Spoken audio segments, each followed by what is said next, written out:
All right, we will get started. I will call to order the City of Milton County Council meeting this Tuesday, June 17th at 6 p.m. Can I get confirmation of appropriate meeting notice? Meeting notice was posted at Hometown's Ace Hardware, Milton Piggly Wiggly, and Milton City Hall. Thank you. Approval of agenda. So moved. Second. There's a motion and a second to approve the agenda. All those in favor say aye. Aye. Anyone opposed? We have an agenda. Pledge of Allegiance.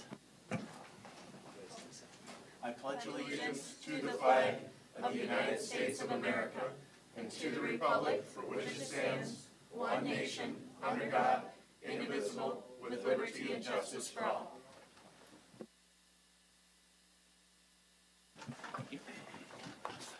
Public comments regarding items which can be affected by council action. Is anyone signed in? There is no one signed in for public comment. But I would like to take this opportunity to invite our chief to speak if you'd like to share the report. And I do always appreciate the courtesy, so thank you.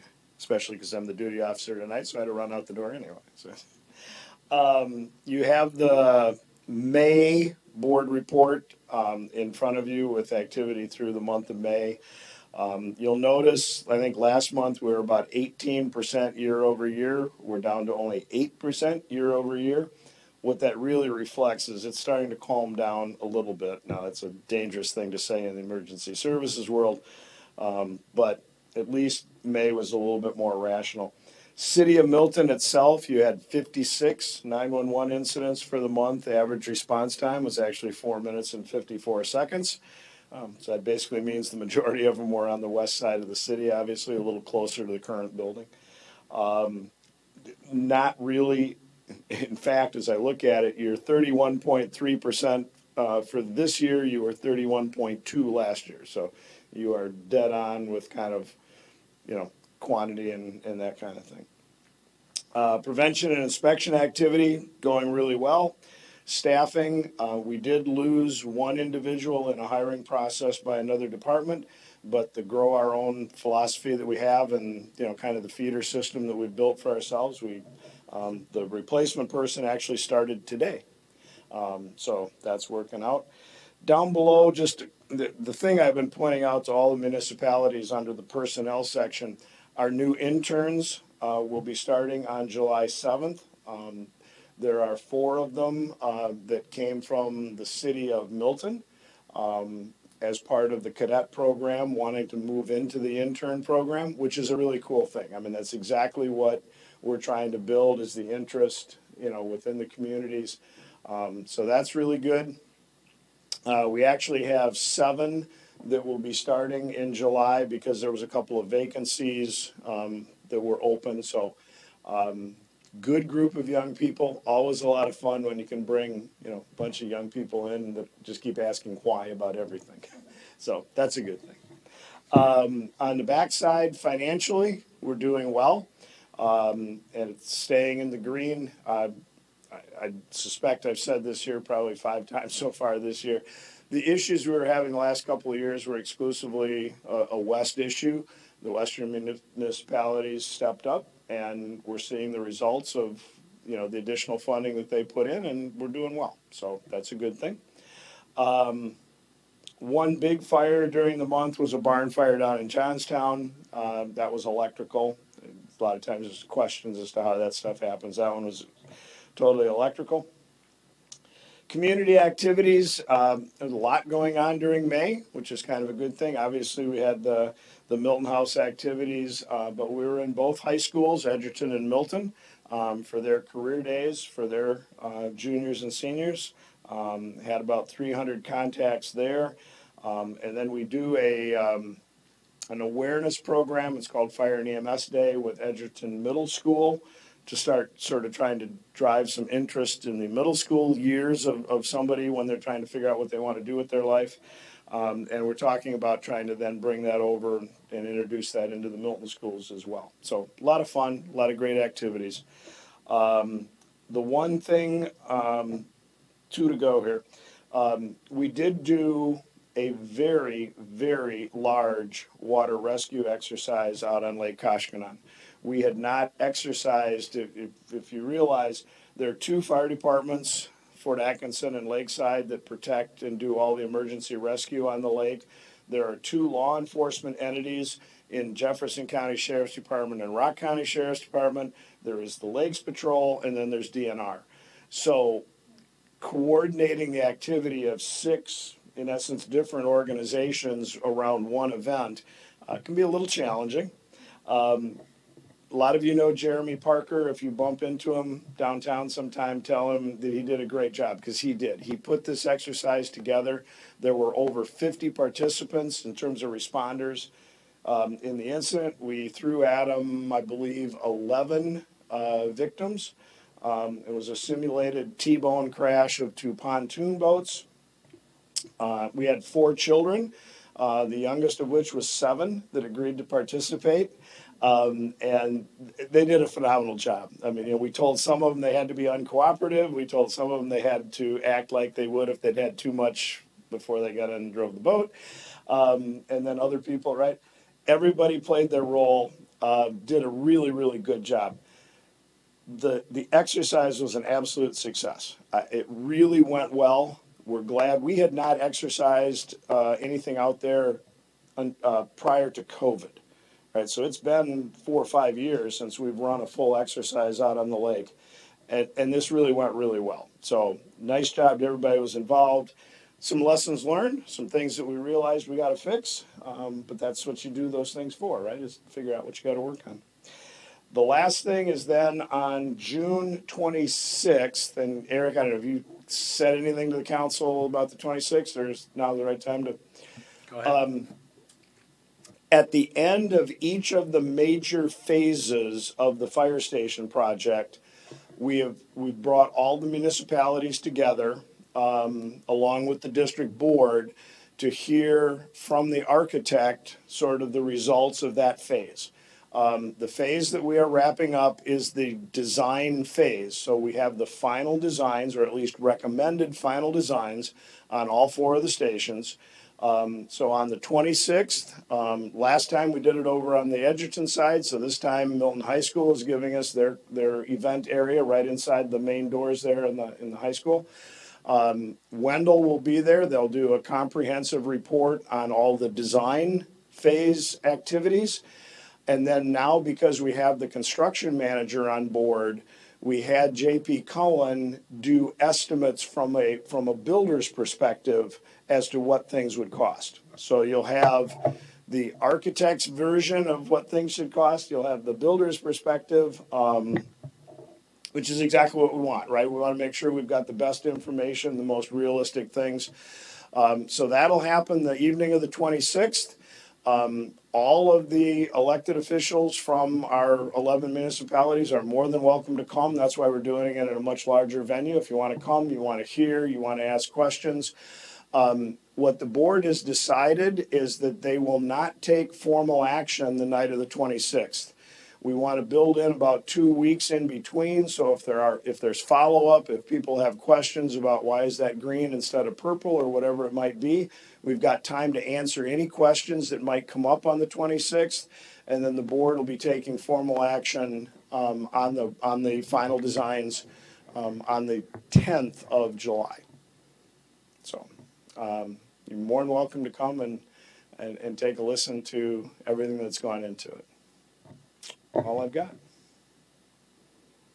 Questions? Thank you. Thank you. I wish you a very, very enjoyable 4th of July. And except for the community festival, I hope I don't see any of you. Thank you. Thank you. Agenda item number 5, mayoral proclamation. I'm not going to read the whole proclamation. I am proclaiming June of this year the Monarch Butterfly Month. I'll sign. It'll be available for anybody that wants a copy, but in the essence of time, we won't read it. Agenda item number 6, approval of the consent agenda. Motion to approve the consent agenda. Second. There's a motion and a second. All those in favor, please say aye. Aye. Anyone opposed? That motion carries.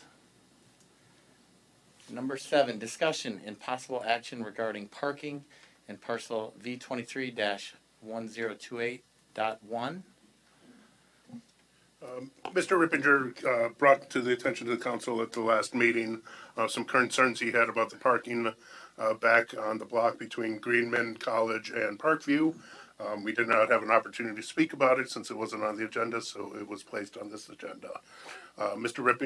Ripberger, excuse me, did send some information that I did send to council on Friday, and then you've had have a packet in front of you right now if you'd like to discuss.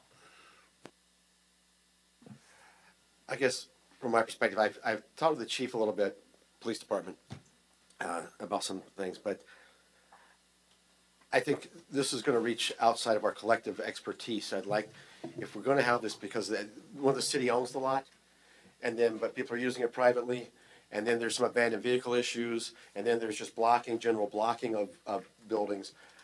I personally, as a councilman, would like to see Paul, you, the chief, and Mark kind of come together to come back to the council with some type of a plan or some ideas other than, I didn't mind his idea of permits, but I didn't know if we could even do that. I don't even know if that's possible for us to say, we're gonna give you a permit on a city lot to park at a private place. So, We could issue permits, we would have to change our ordinance to allow for that. yeah, but more than, I think some discussion, I don't know that just right now that we're gonna be able to make any decisions, me personally. I'd like to see some other options available, and I don't even know where to begin with this, to be honest with you. And I did go back the other night and we came down for community days and took a walk back through there just to take a look at it, trying to get a general overview. And I can understand your frustration. That would be complicated and frustrating, and I get you. So I agree, something should be done. I just don't know what that looks like right now, personally. So if you want to share anything to speak on this, just your name and address, please. Robert Ripberger, 635 Greenman Street, Milton, Wisconsin. So talking of the parking lot in the back there, I think the permit parking is something that's feasible, that could be done with some work of the city. But I think the easiest button here, something that we're all accustomed to, and that would not be any additional work for anybody, wouldn't change anything that we've been doing for 15 plus years already in the parking lot. Or to the original agreement that was made with the city some 15 years ago, would just be to reserve parking for the tenants of that area and TLC restorations. That was the original agreement that we did with the city some 15 years ago. And that really would not be outside of this authority of this group or council, and would not be anything different than what was already in play and in practice for the last 15 years, just reserved parking. And at this point, what's happened is, and I hopefully I worded it properly in here, is I'm really pleased with everything that's going on downtown. I love the fact that we have downtown days, we have businesses thriving, we have buildings getting redone. When I started down there 15 years ago, over 15 years, it was not a good place. It was pretty empty and pretty much nothing going on. And nobody wanted to put any money into that place down there. And because of projects like this, the parking lot, and little things that have been done over the years, it has interested people to say, yeah, this is good down here. I want to invest and I want to do more. And what this is doing is investing in the people and protecting the people. What's happened is, what sparked this was me coming to work a few weeks ago at 4:30 in the morning and seeing a neighbor, not a tenant, but a neighbor, parking some vehicle back there and 3 guys getting out of it. I'm like, well, hey guys, morning, what's going on back here? It's weird to have 3 guys coming out of a truck at 4:30 in the morning and parking in front of my dumpster. I'm like, are they scoping something out? What's going on? And he says, no, he said, we're parking here. They're doing a ride share. They've already parked a couple of vehicles on the road. They're parking one back there. I said, okay, well, you're welcome to park here, but you can't park here. You park here, you're in my way. I can't get to the trash cans. We can't get out of our buildings. We can't move around. I have an agreement with the city. Please, no parking here. And he's like, well, I already talked to the police last week, and they said it's public parking lot. I can park anywhere I want. I said, you really want to argue with me at 4:30 in the morning? He said, well, I helped you pull your truck out last year when you were plowing. You did. Thank you. I have respect for you for that. I've said thank you. I have respect for you every day I walk by your property. You have a nice property. You take care of it. Now respect what I'm doing. So I've been in a position now where I'm having to defend what's been normal for me for 15 years. And I'm asking for this council to say, yeah, this doesn't seem unreasonable, and we have the authority to put up a reserved parking sign, and we can move forward with that. Thank you. I'd like Thank to you. kind of add to this is, I went down and visited Rip, just like Alder Ken said, something has to be done. The dynamics changed down there. And appreciate you putting together some ideas to chew on. Question I have is, I do agree with Alder Ken about getting a little more time of due diligence. Sure. But I want to respectfully ask you, is there any kind of like urgent immediacy that you need from us tonight, or is that okay if we do some due diligence? Thank you for asking me that, because I do. I don't want to have to be in that situation again. If there's, can we do a temporary sign? No parking in those 3 stalls directly behind my building, so that I don't have that to contend with? I mean, I already don't really use the parking lot because it's busy, you know, and there's vehicles that have been parked back there for months at a time, but all my guys park over in the across the street parking where there's a lot of room over there, and or in areas that we have designated for parking, you know. So yeah, that would be very helpful in the time being until we get something more resolved, if we could vacate those 3 spots and not make those available to the public. Do we have the authority by ordinance to do the reserve parking on a city lot to do this? That, because it's one thing to say we'll put signs up, but then do we have an ordinance to be able to enforce that on a public lot?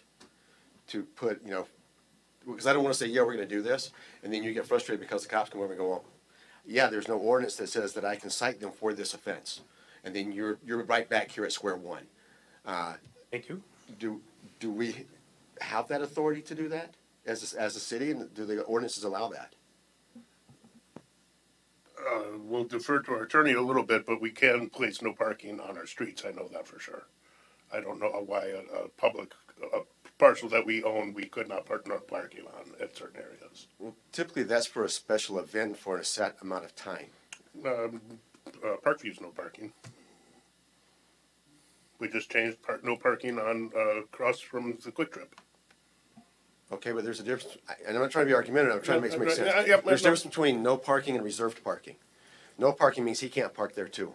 I don't think he wants to. I think he wants to get rid. He wants There to, was nobody parked there at all. so he can access the garages. I believe Okay, that is makes sense. I what's- thought you were wanting to put vehicles there and do that like it was more of a reserve, because you were talking about reserve parking earlier. Yeah, so there's the 3 that had been kind of, under the original agreement when we did the parking lot, there's 3 in the back there that were kind of like designated to be TLCs.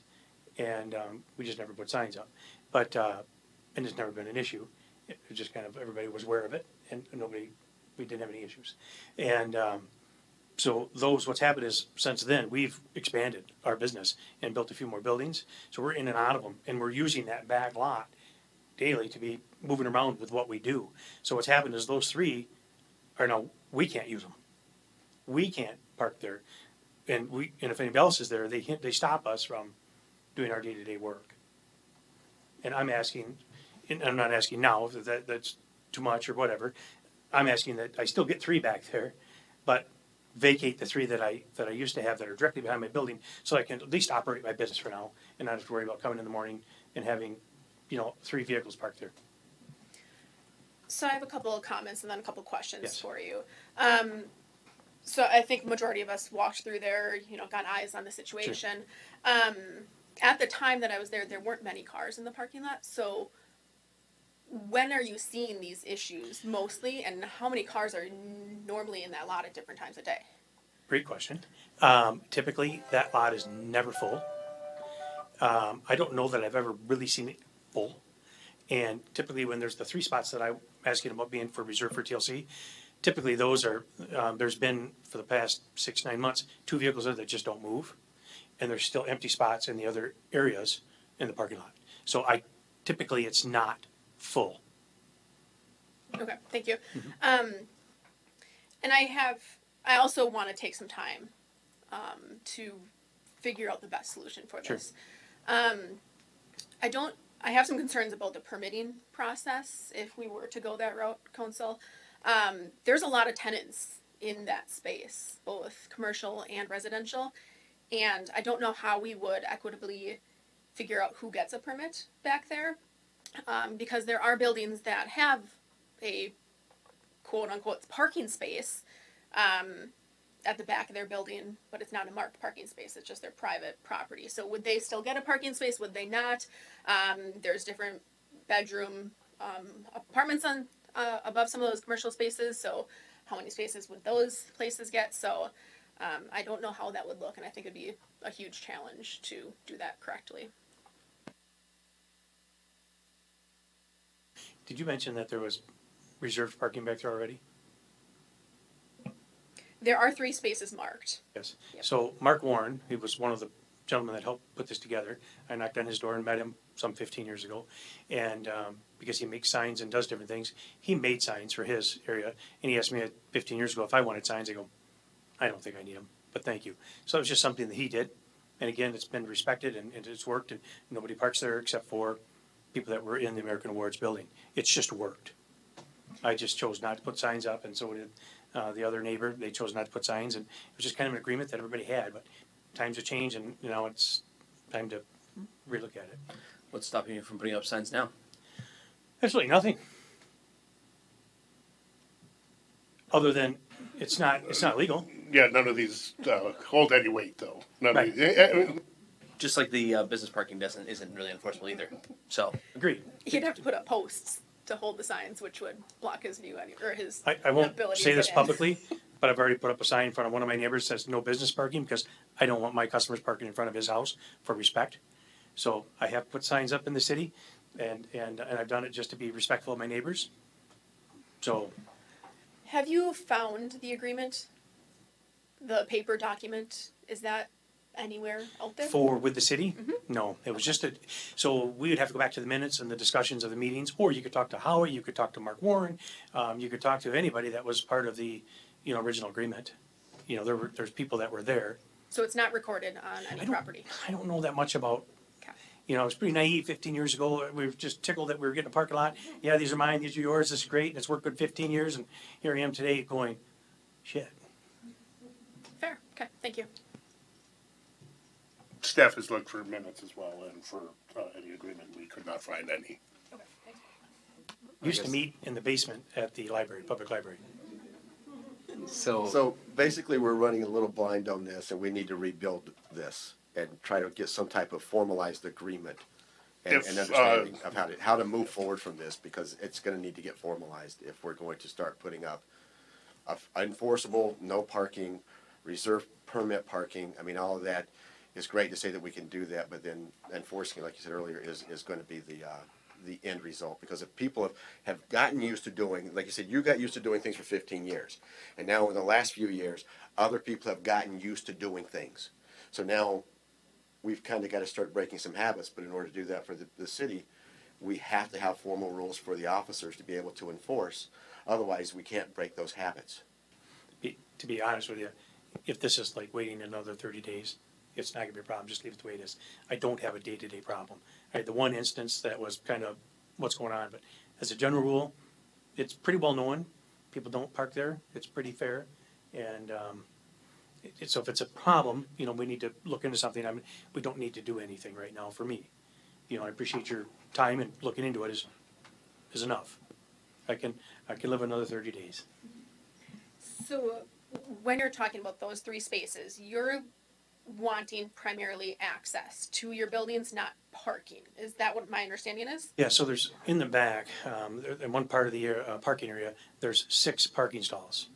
And 3 of them are not really parking stalls anymore, because we've nobody parks there. And then there's 3 right across that we would like to take back to make TLC Restorations parking, so that we can use that with our day-to-day moving, because we house in our buildings probably a total of about 40 cars or so. And in the process, when we get busy, like summertime, that one building just gets packed full and you can't move. So in the mornings, what we end up doing is moving 5 cars out to get to the one that we need to do. And where do we put them? What do we do with them? And then put them back together at night. And so we just lost any room to be able to move around or do anything. Okay, so the 6 spaces, parking spaces on the west side of that lot. Yeah. All 6 of them, okay. Okay. Yeah. I'm not good north and west, but yes. You want to remove all 6, just so I'm clear? I want to just remove 3. The 3. And park 3 for me, Okay. 3 for TLC. And this is just throwing out there as another possible solution for us to explore in the future. Would you be interested in acquiring the property back? Sure. I was getting ready to ask that one. Just make it a lot easier because we already have ordinances for enforcing parking on private property. That makes it just a lot easier. Is city council comfortable with staff exploring this and presenting 2 or 3 solutions at our next meeting? Yes, I think so. Yeah, I would like to include the like fire accessibility. So yeah. We'll make sure that anyone has access if we do privatize or anything of that nature. That's- Motion to that? I think either or would be fine. Go for a motion. Put forward a motion to have staff look into the different options available up to and including the selling back of the property to TLC Restorations. Second. Just so we all know that I gave the property to the city, so. Just throwing it out there. We're gonna make a lot of money. Oh, those times they have changed. The other stuff that I had in the report, is that something we talk about tonight, or what, the other stuff that I put in the report about parking? Not on the agenda, so not tonight. Okay, Rip, I'm sorry, you initially brought to us just talking about that parking lot, and then That's you okay. back it, you added a Yep, couple I just thought other that's- things that we weren't prepared for. that's cool. Can I get it for the agenda then for the next meeting? That's up to our mayor here, but we'll Okay. certainly discuss it. Yes, Okay, absolutely. all right, thank you. Okay, so we have a motion in a second. Can we, I just want to clarify, can you say the motion again? I just want some side. Just have city staff look into options available up to and including the selling back of the property to TLC Restorations. But not just that, it's multiple options if they could. Okay then, we have a motion in a second. All those in favor say aye. Aye. Anyone opposed? That motion carries, thank you. Number 8, discussion and possible action regarding progress updates from nonprofit organizations awarded funding in the 2025 budget. So each year at budget time, nonprofits are eligible to apply to have budget funds from the City of Milton's budget passed on to nonprofits. Part of the nonprofit contribution policy under eligibility A5 is that the organization will be required to provide an update to the Common Council on the progress towards achieving their stated goals and objectives with city funding during a regular Common Council meeting in June. That brings us here tonight. We approved 3 nonprofits for 2025 funds. All 3 nonprofits are here tonight to just give an update. If funds haven't been used yet, just sort of an update on plans for the funding during 2025. Whatever order you all would like to go in, we don't have them stated. So whoever would like to start.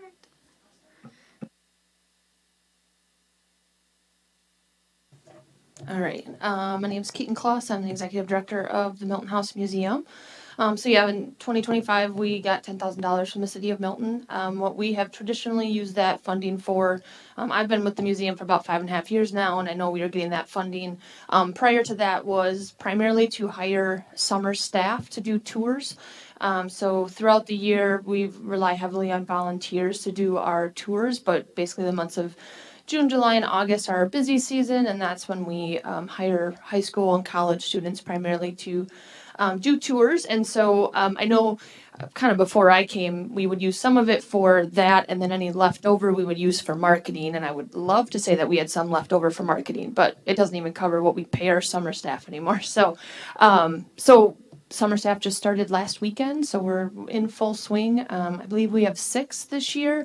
One of them is a returning. She just finished her first year of college, and then another one is going to be a senior, and then the rest of them are very young. They were all only 14 last year. So ideally for us, then they want to come back a few years in a row, so we kind of have that continuity.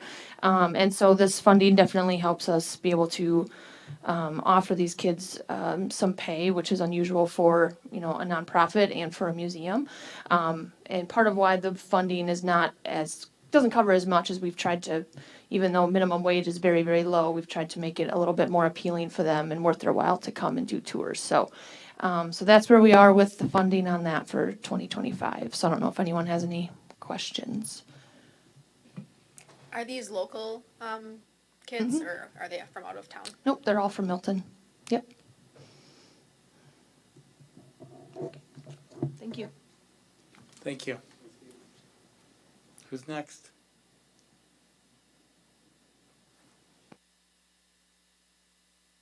Hello, I'm Michelle Reed, and I'm with the 4th of July Open Doors Foundation and 4th of July Committee.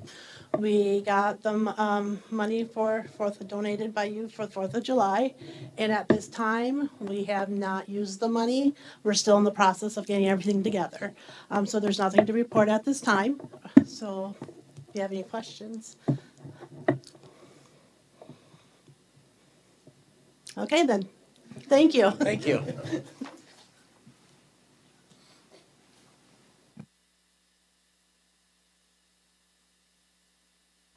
Hi there, my name's Becky Kronberg, and I'm the fairly new executive director at the Gathering Place here in Milton, and just started the end of January. We have our Elvis night, so I'm going to scoot out right after we're done in full swing.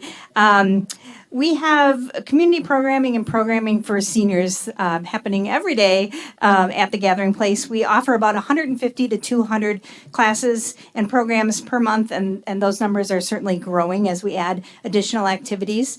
We have a focus on health and wellness and social engagement, the arts and education. And the gift from the city is geared toward expanding these community events. So events that include the entire community and are intergenerational. So we have 3 main activities.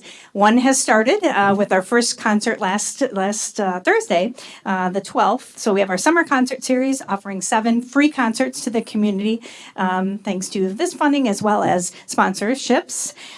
So we began June 12th. Our final concert is September 11th. So every other week, and then we have a couple week break and then end with September 11th.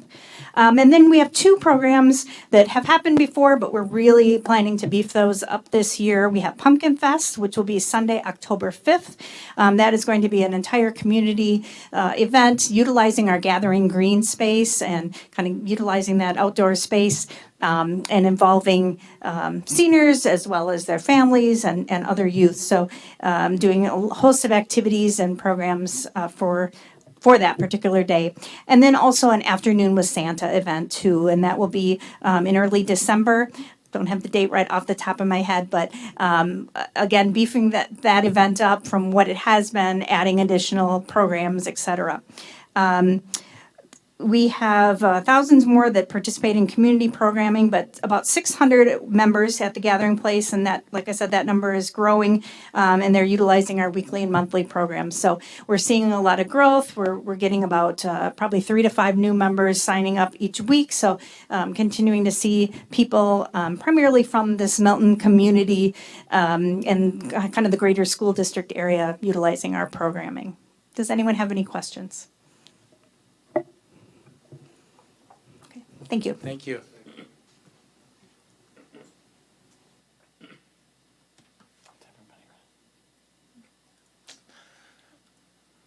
Okay. Moving on then to agenda item number 9, discussion and possible action regarding Resolution 2025-18 authorizing the total number of issued and reserved Class B liquor licenses. Wisconsin state statutes does limit the number of Class B liquor licenses that are issued based on the 1987 Wisconsin Act 27. Class B licenses are essentially the bar licenses, and specifically to liquor, not beer. And what this resolution does is it makes sure that we keep up to date on the number of licenses that we are able to issue. This information is not maintained by the Department of Revenue, so it does come down to the city. Basically, it has the population as of December 1st, 1997, that amount and how many liquor licenses were issued at that time for Class Bs. And then after that, the calculation for reserves, there are no additional regular license, but there's what they call reserves. There was additional ones being able to be put into place. That is a $10,000 fee. It is for one location, so it cannot be moved. And that it does then, as the population goes up, it can be changed and have additional ones. There was some language in 1998, which was a fraction of 500 population, so it included one. And then since our population as of January 2024 is 5687, that's Department Administration population, we were able to have another one, which is an additional reserve license available to issue for a total of 2. And so the reason, again, we have this resolution is because of the fact just to keep it up to date, and we have this resolution every year, so if there is any changes, staff is able to find that information relatively easy.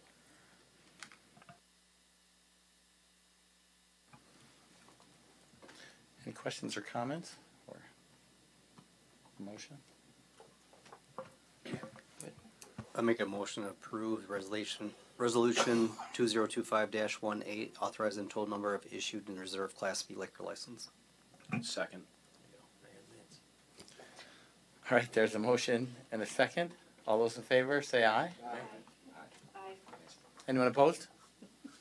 Motion carries. Number 10, discussion and possible action regarding the 2025-2026 alcohol license renewals. Okay, based on state statute, alcohol licenses are renewed on an annual basis, and that begins July 1st and expires on June 30th of each year.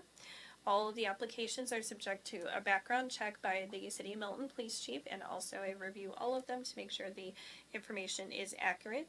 We do also verify if there's any outstanding charges. In the memo is included all of the types of licenses that have been applied for. So Class A is, so for malted malt beverage is for beer, A for away, basically. And so it has that information, and a Class A cider only, which we only have one within the city. That means any of the beers that are considered, or fermented malt beverages are considered cider. So with that, as far as changes, the old 26 Bar and Grill has not submitted a renewal for their liquor license by the due date. And then based on the previous act from the state of Wisconsin, Northleaf Winery, and then Timber Hill Winery, who still does manufacturing within the city, those are now considered state licenses, so those are not issued at the local level.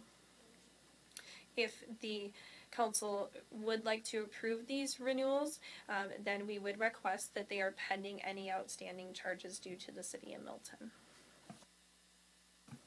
Okay, thank you. I'll make a motion to approve the renewal of the 2025-2026 alcohol licenses pending any outstanding charges due to the City of Milton. Second. We have a motion and a second. All those in favor say aye. Charla? Opposed? That motion carries. Number 11, discussion and possible action to approve 2025-2026 cigarette, tobacco, and electronic vaping retail licenses. Tobacco, cigarette, and electronic vaping retail licenses follow the same annual renewal as alcohol licenses, so July 1st through June 30th. And in the city, we have the following items that are, following locations that have applied for it. Just kind of a key issues or changes are the Beverage Mart and then Cowley's Piggly Wiggly have changed ownership.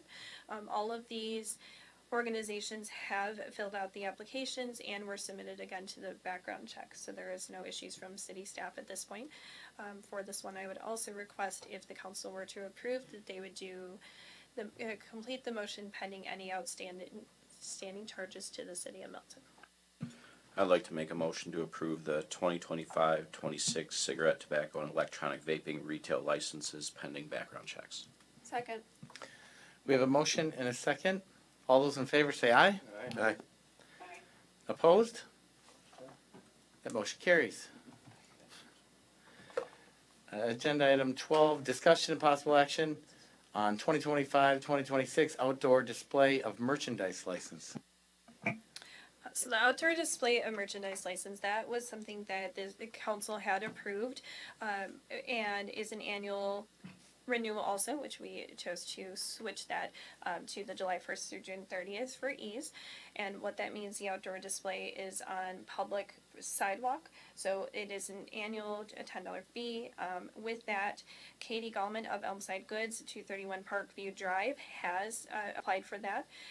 The city staff has no issues on it as far as any outstanding charges, and the applicant has agreed to follow all of the requirements. Yes, we would need a motion. All right, I'd move to approve the outdoor display of merchandise license application for Elmside Goods. Second. We have a motion and a second. All those in favor say aye. Aye. Anyone opposed? That motion carries. Agenda item 13, discussion and possible action regarding sale of podcast equipment.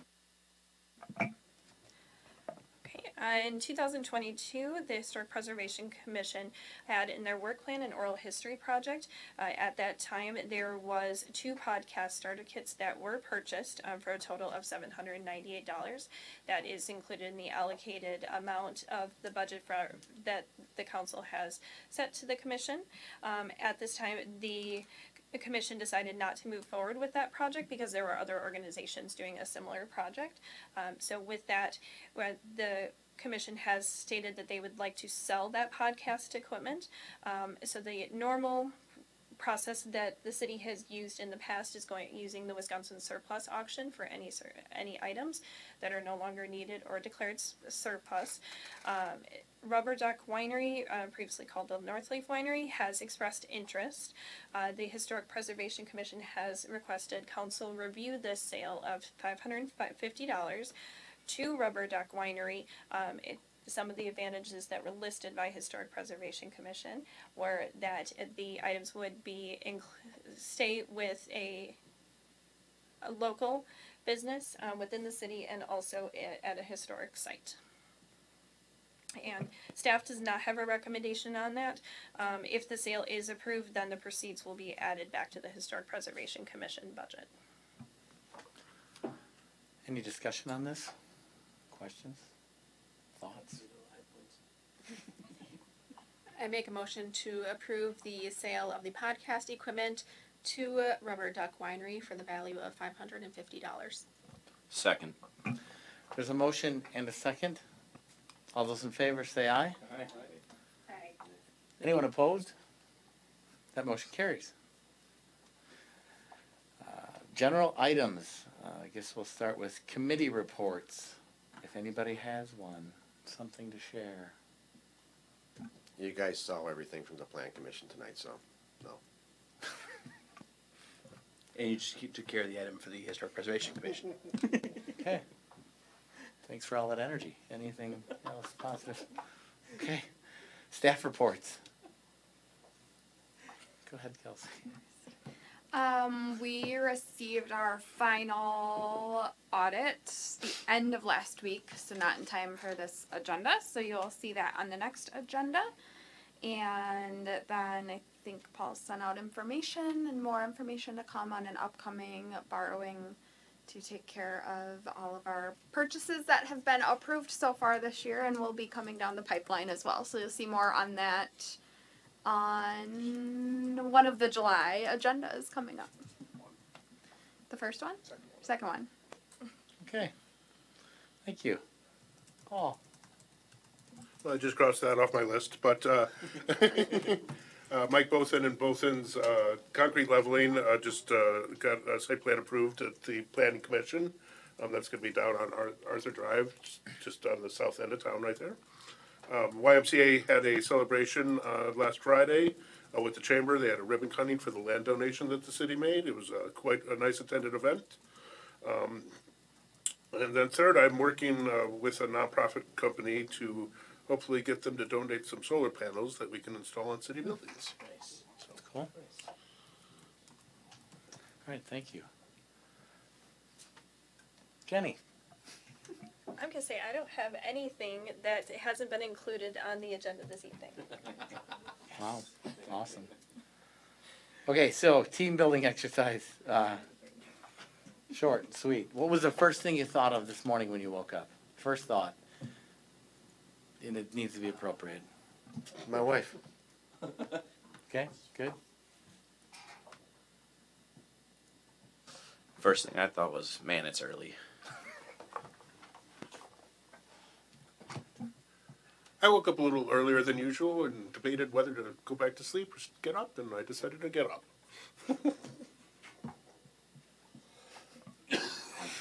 What should I stress about right now? Yeah. I debated how many more times I could hit the snooze button and we'd still arrive on time for our morning routine. And that number was? That's not appropriate. Way to throw it right on the spot there. That was cruel, actually. Am I really gonna get up now? Right. 4th of July. 4th of July. Is that running through your head a lot? I am going to say that my first thing I thought of was, did I remember to pick up dog food yesterday?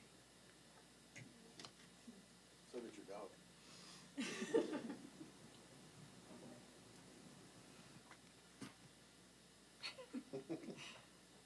Yeah, I think it's you. In a crowd. Still alive. That's good. I was curious if it rained.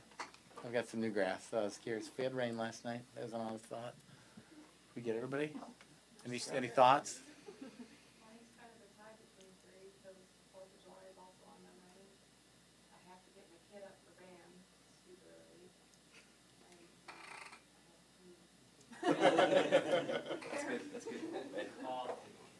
Coffee, good.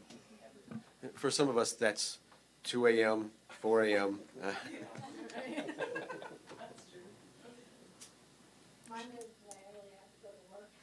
Okay. Okay, that's everybody. Mine certainly wasn't that. Good answer. Next meeting, July 1. I make a motion to adjourn. Second. All those in favor say aye. Aye. Opposed? I just was saying our next meeting date, and then I was gonna entertain a motion to adjourn. It's not on here, but usually we put July 1.